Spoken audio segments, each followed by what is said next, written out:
Motivatsiya bering. Sinfdosh qizimni yaxshi ko'raman. Tasmini erta maktabga borasiz, o'sha sinfdosh qizingizni ko'rasiz. O'sha sinfdosh qizingizni ko'rasidan oldiga borasiz. 1 daqiqa deysiz, 1 minutga mumkinmi deysiz. U ham qaraydi, temboli qaraydi. Ha, nima gap deydi. Shunday qaraysizdan suv kabi bo'ling deysiz. Suv kabi bo'ling deysiz. Undan keyin jilmayadi, xursand bo'ladi qiz temboli.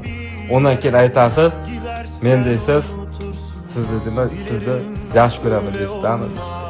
Aytasiz. Borib aytasiz ona. Bir shapaloq yeb qo'ysangiz ham aytasiz, borasidan yaxshi ko'raman deysiz. Bitta gulab olasiz temboli, chirigan bitta sal eskirab bitta. Ko'cha maktabning oldida o'sib yotgan bitta gilni olasizdan qo'liga berasiz. Yaxshi ketadi ya. O'shanavering qiz kayfiyatlar ko'tarilib ketadi. Xursand bo'ladi, bitta rozi bo'lib beradi. Mana shu narsani ertadan borib ayting.